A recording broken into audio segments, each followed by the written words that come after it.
opening statement, please. Yeah, I mean, great to be back. Great to start another week of preparation. Awesome to have the wagon wheel here. Really proud of the way the kids played. Really proud of the way that we started. Defensive performance, especially red zone defense, was outstanding, limiting a good team to one field goal, numerous fourth down stops, generating turnovers. Really, really pleased with the defensive effort. Offensively, started fast, huge drive at the end of the first half. Upon looking at the tape, need to be a little bit cleaner and a little bit more attention to detail in the second half so we can finish those drives with touchdowns and not field goals.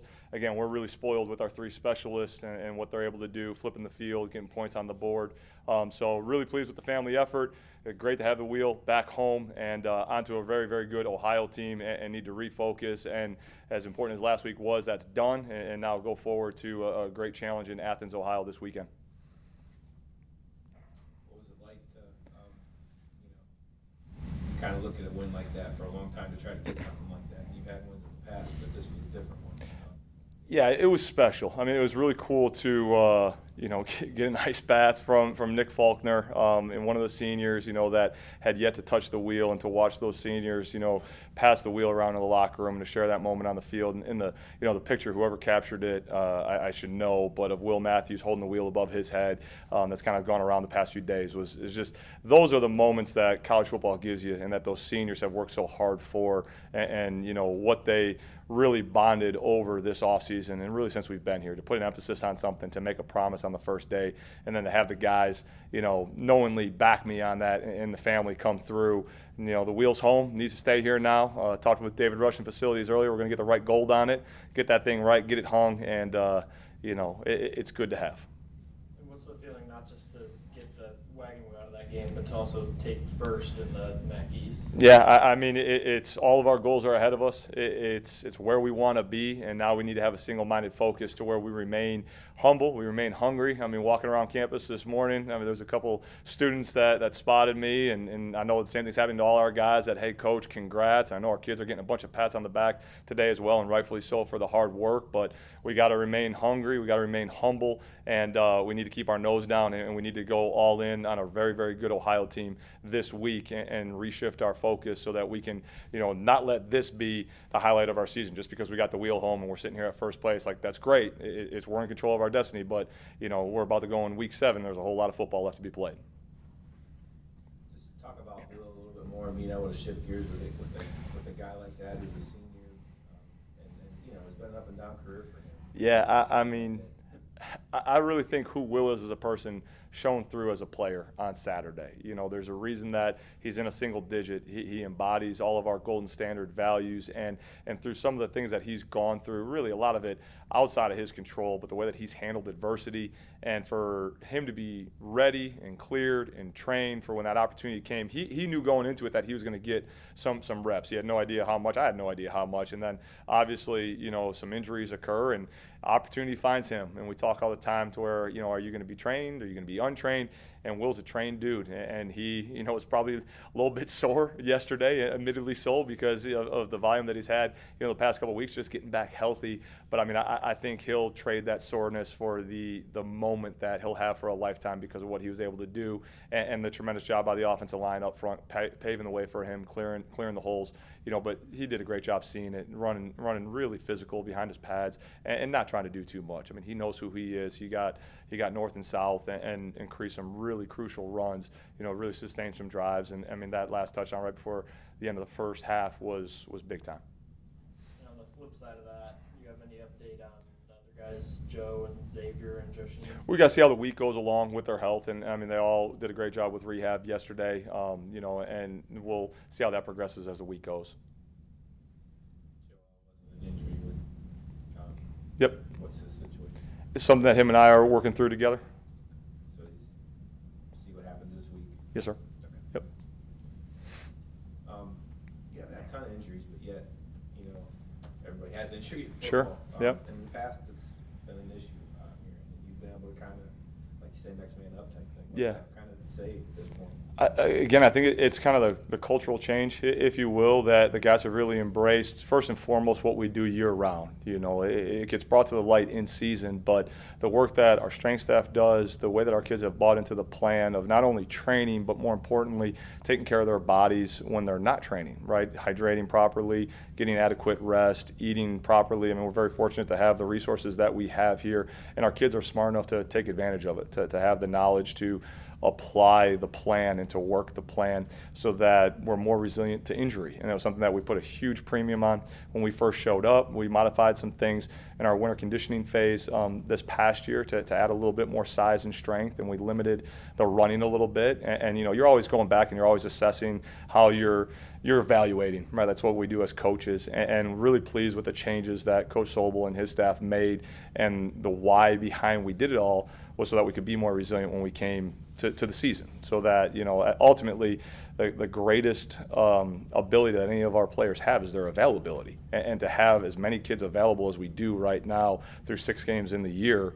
Again, we're really fortunate, but again, it's a testament to the work of the kids and the way that they've bought in to what we're asking them to do, because the investment that we ask is a steep cost, and I'll be the first to say that. Like, the way we do things is not for everyone, and that's okay, because the ones who are here are all in with it, and now they're reaping the benefits and the rewards of their investment and the work that they've made.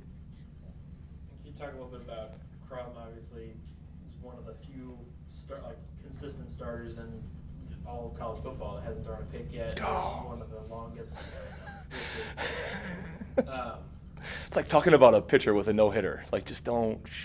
Just what's the reaction to that? How's your confidence in him growing? What's that allowed you guys to do? You know what, like that popped up on my Twitter timeline the other day, and it just, we think about everything one rep, one day, one practice at a time. So he handles his business the right way, one play, one meeting, one practice, one day at a time. And when you do that and you do the little things consistently good, not occasionally great, each and every single day, it's not surprising that he's where he's at with that. I'm not an overly superstitious guy, though, so I whisper that. But I have confidence that he's going to continue to do what he has done. He understands the value of the football. He knows the difference between a good calculated shot versus a high-risk throw, and he trusts the guys that are around him to make them right. So he continues to make the decisions that he's making, and the manner in which he's going through his process to make those decisions, he'll be just fine.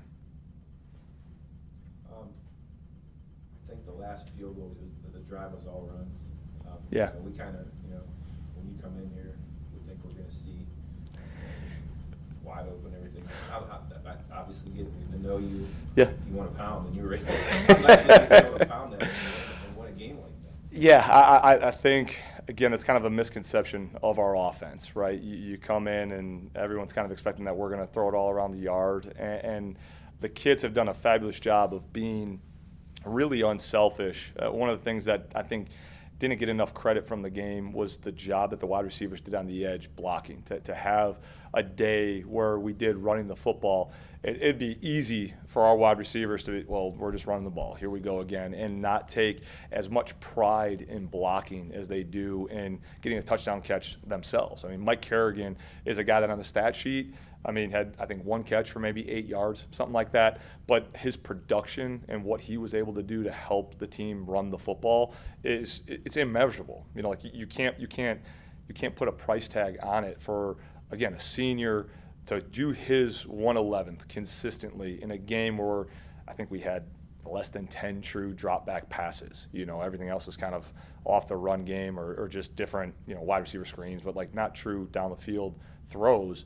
For him to be all in with what we're doing is, again, another guy that you love to see holding the wagon wheel because of his selfless acts and putting the team first and foremost. And the kids really buying into, if I do what the team needs, what the family needs, then individual glory will come as long as we have team success. And we're really kind of starting to see that shift, which is really cool. But again, we talked about that a little bit during the Wisconsin week, right? Like, okay, on the surface it looks different, but at the heart of it, like, I want to run the football. You mentioned Mike. Mm-hmm. The other guys, when I think Antoine Dixon, he's a strong guy. Don't Oh, get yeah. me wrong. Yep. I mean, but not really what you think of. I mean, you talk about those guys a little bit, just what they're able to do. Yeah, again, I mean, pound for pound, I mean, those wide receivers now are some of the strongest dudes that we have in the program, you know, in terms of what they're, the weight that they're able to move relative to their bodies. And the mindset, one of the biggest changes that we've had from year one to year two is their belief and their buy-in with blocking on the edge. And you're really starting to see the brotherhood kind of come together to where on those wide receiver games, you know, and screens and different things where the slots need to protect for the outside guys, the outside receivers need to protect for the slots, and then on our perimeter run game, you know, they got to hold up on the edge. And some of those blocks that the slots had with the way that they were kind of rolling over their nickel Sam over the top of our slots, those are long blocks that they had to sustain for a while. And I mean, those guys were just out there fighting. And again, there's no glory in that. That doesn't show up on any stat line. You're not going to see an Instagram story about that or anything, but that's what winning requires, and that's what they did. And again, that team over me mindset that's really growing in our locker room is really cool to see, and it's why we're sitting here where we are right now.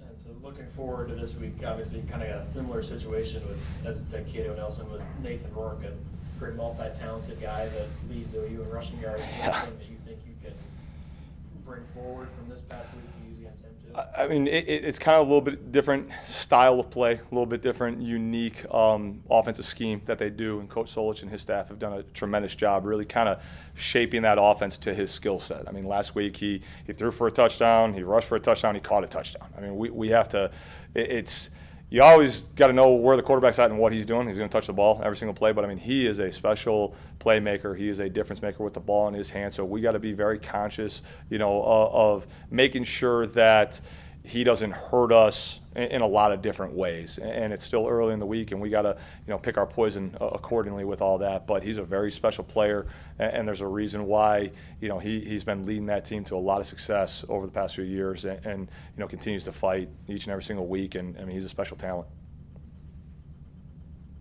You mentioned last week obviously wasn't an ordinary game. This one here, it's not an ordinary game either. You know, nice to be playing games like this, though, obviously. Yeah, I think last week was great, and you know, this is the last thing I'm going to talk about last week. You know, and I understand the responsibilities that come along with that and everything, and we can brag on it, and it's great. But the wheel's home. We're going to get painted the right colors, and now, you know, we need to rip the rear view mirror off, and we need to go forward. And there's nothing more important than Ohio this week and doing what's required to beat Ohio. And it's a great opportunity. Athens is a very tough place to win. Anytime you play the Bobcats, it's a very, very tough game to win. They're a very disciplined unit. They're a very physical unit. They've been the standard in the league, especially on the east side, for a very long time because of the job that Coach Solich and his staff have done. So, you know, it's a great opportunity. It's a tremendous challenge, and it comes at a good time for us to lock us back in right now, and for us, again, to remain hungry and to remain humble. You know, I told a story to the kids yesterday about the season when we were at the Cuse and we beat Clemson. It was the fourth win of the season. We finished that year with 4 wins. So let's not let history repeat itself, and let's lock in and know what's coming on Saturday, because it's going to be a hostile place to go play, and we need to make sure we prepare and we practice better than we did last week so that we can go have an opportunity and give ourselves a chance on Saturday.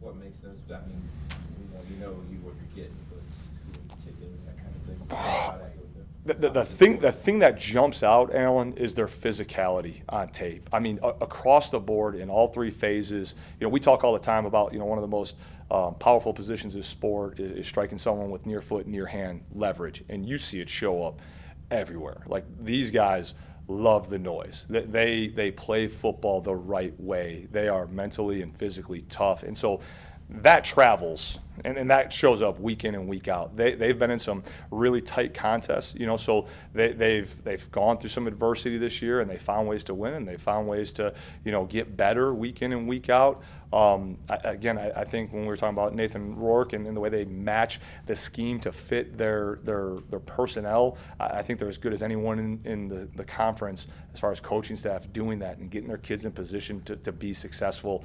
And that allows their kids to go play fast and play free. And, I mean, they're a very talented team across the board. They have depth. You know, like you watch special teams, and they have a core group of redshirt freshman kids that that's what they do. That's their baby. And you can tell that as they grow and develop in that program, they're going to be really good football players. But right now, what they do is they show up on punt, they show up on kickoff, they show up on kickoff return, and they make impactful plays, and they take great pride in doing that. So we have to be right in all three phases because it's going to be a great test. Also, like you mentioned, they've played games like they're about to play next week. They play them every year. Obviously, it's a little bit of a new thing for you guys. Is that something to address issue coming in? I don't think it's something that we address. It's just something that you're aware of. You know, again, like just so we talked with the kids about, I think the first thing that you got to do when you come in to a situation like this is first and foremost, we need to teach our kids how to win. And we're still doing that, but now we're kind of in the process this week of, all right, hey, we've won. We got more wins than we did last year. We got the wagon wheel home. We got all these things, and we are starting to win consistently. Now how are we going to handle winning? Right? How do we handle the pats on the back on campus? How do we handle refocusing and understanding that even though we did win and even though the wagon wheel is here, there's still lots of room for improvement, and there's lots and lots of room for improvement. And I believe that our kids would be the first ones to tell you that, hey, here's where we're weak, here's where we're deficient, here's where we got to get better, and so that we can go win these games in October. So hopefully we're sitting here in November and we can start talking about some games in November that you're really going to remember. Health-wise, other than the running backs, how'd you come out of last week? Good. I mean, a couple bumps and bruises that, again, as the week goes along, I feel good about it, and we're continuing to get, bodies back up and adding depth as we go. So, again, I mean, we're as solid as we can be right there. Did Hill play last week? Dominic Hill? He did, yeah. He did, okay. Yep. Yeah, made some impactful plays. Really did some good things up front. Creating some knockback, was really disruptive in the run game. Yep. Got time for one more question? You guys good? All right, Cool. thank you, Coach. Awesome. Thank you.